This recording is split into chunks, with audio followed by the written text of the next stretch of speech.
भंडाफोड़ YouTube news channel में आपका स्वागत है। चैनल को सब्सक्राइब कीजिए, लाइक कीजिए। आपके द्वारा चैनल को सब्सक्राइब करने, लाइक करने पर ही हमारी स्थिति आम नागरिकों में, उन लोगों में जो व्यूवर हैं, जो देख रहे हैं भंडाफोड़ न्यूज चैनल को, लोकप्रियता का अंदाजा लगेगा। साथियों, हमने बताया था कि शनिवार को होशंगाबाद जिले की सिवनी मालवा तहसील के आयपा गांव में एक ही परिवार के 3 लोगों की नृशंस हत्या कर दी गई और हत्यारे भी उन्हीं के रिश्तेदार थे। मुख्य आरोपी अनवर सहित कुल 10 आरोपी बनाए गए हत्या में, परंतु शनिवार को 7 लोगों को हिरासत में लिया गया था। एक व्यक्ति को आज हिरासत में लिया गया है, 2 अभी और शेष हैं और सिवनी मालवा पुलिस को यह उम्मीद है कि वो 2 आरोपी भी जल्द पकड़े जाएंगे। जिन लोगों की हत्या की गई उसमें राजेंद्र यदुवंशी, कुंवर सिंह यदुवंशी और राजेंद्र का बेटा आयुष 11 वर्ष, ये 3 लोग शामिल थे। आज तीनों का एक साथ आयपा गांव के नजदीक से बहने वाली मां नर्मदा के किनारे अंतिम संस्कार किया गया। पूरा गांव गमगीन था, किसी के भी चेहरे पे कोई खुशी या कोई दुख नहीं था, बल्कि इतनी ज्यादा विषाद का वातावरण था जिसे हम शब्दों में व्यक्त नहीं कर सकते। सिवनी मालवा पुलिस ने और होशंगाबाद जिला पुलिस अधीक्षक ने रात दिन की मेहनत के बाद इस पूरे मामले की वस्तु स्थिति पता कर ली। ये झकझोर देने वाली है। परिवार तो टूट रहे, समाज में बिखराव भी हो रहे, लेकिन जिस तरह जमीन के एक टुकड़े के लिए हत्या की गई और हत्या में जो तरीका अपनाया गया वह बहुत दरिंदगीपूर्ण था। जमीन तो बच जाएगी, जाने वाले चले गए। जिस जमीन के लिए हत्या कर दी वो जमीन कहीं नहीं जा रही, वो आयपा गांव में ही रहेगी, परंतु यह बात कोई समझने को तैयार नहीं होता।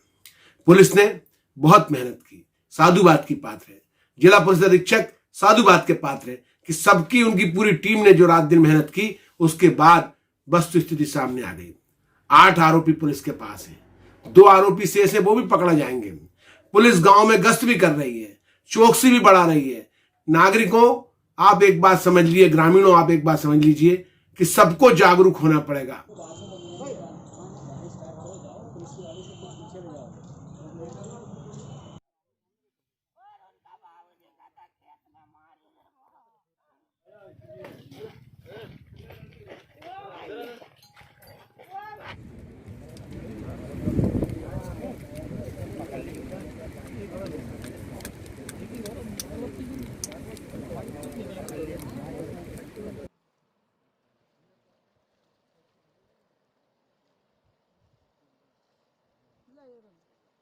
ये तो छाती पे रख दो, छाती के ऊपर बीच में।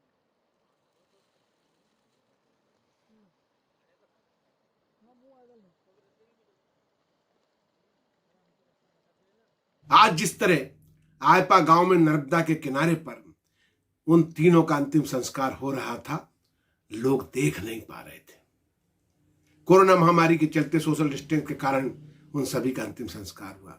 यहां तक कि पुलिस कर्मियों की आंखें भी नम थीं, प्रशासन के जो लोग थे उनकी भी आंखें नम थी।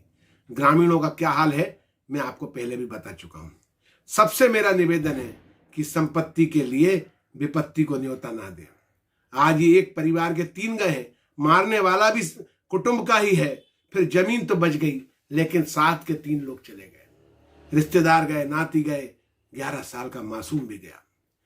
पुलिस अधीक्षक सहित सिवनी मालवा पुलिस भी बधाई की पात्र है, जिन्होंने बहुत मेहनत करके पूरे मामले को तत्काल संज्ञान में लिया और वास्तविक तरीके से इसकी बहुत गंभीरता से जांच की, ताकि सही बात पता चल सके। जमीन के टुकड़े ने परिवारों में आग लगा दी, जमीन के टुकड़े ने परिवारों में हत्या करा दी, जमीन के टुकड़ों ने आपसी बेमनस्य बढ़ा दिया। जमीन तो बच गई, लेकिन गए वो लोग जो ईश्वर को प्यारे हो गए। उम्मीद की जानी चाहिए कि समाज जागेगा। खास करके ग्रामीण अंचलों में इस तरह यदि जमीन को लेकर के हत्याएं होती हैं तो वो बहुत शर्मनाक है।